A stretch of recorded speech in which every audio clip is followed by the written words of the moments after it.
some point, you decided to leave the mafia life behind and break the honor code that the mafia values so highly by becoming a cooperating witness.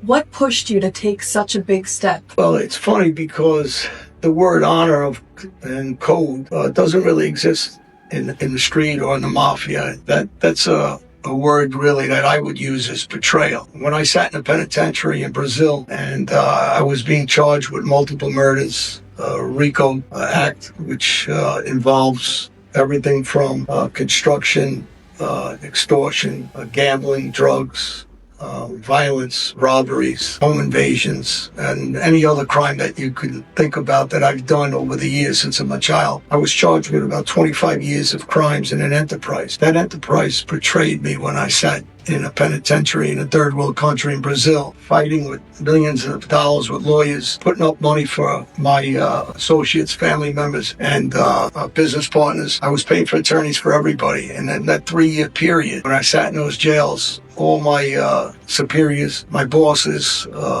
other crime family bosses were wearing wires, and as that information was getting to me through my investigators, through my attorneys, I just shook my head and I said, I finally grew up. I finally understood what I believed as loyalty and honor in the mob world doesn't exist. I learned that my bosses, and I started thinking back to all the betrayal while they sat at home having coffee and tea and eating appetizers and cakes. I was on the street killing people for them, robbing people for them, turning over millions of dollars. And when I sat in that penitentiary and I lost my businesses, my personal businesses, a parking company, a $20 million company, nightclubs, making $3 or $4 million. And my so-called friends, associates, and mob partners were all putting their hand in my cookie jar.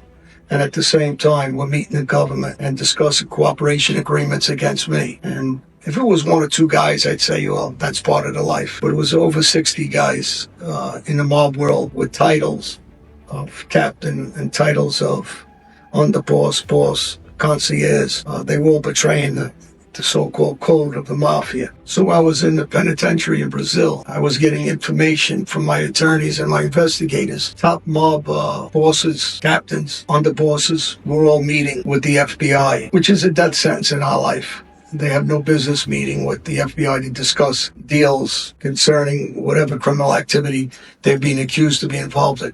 When I heard this information, I started to obviously sour against the mafia. And while I sat there, left my family, lost my kids, lost my businesses. I was a very wealthy guy, and I seen my mob friends putting their hand in my cookie jar, at the same time betraying me. When I finally get extradited back to the United States after spending millions of dollars on attorneys and investigators, and I get the actual paperwork in front of me of my so-called superiors meeting the government trying to cut deals, I was done with the mafia. The belief that I had since I'm a kid, it died that day.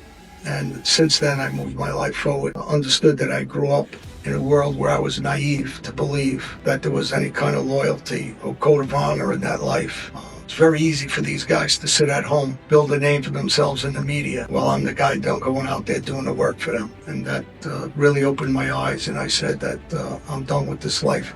I know I owe nothing to any individual or any mob society, criminal world that didn't know anything to me. So that really changed my life in the way I thought, and helped me go into the right direction I'm in now for the last 15 years.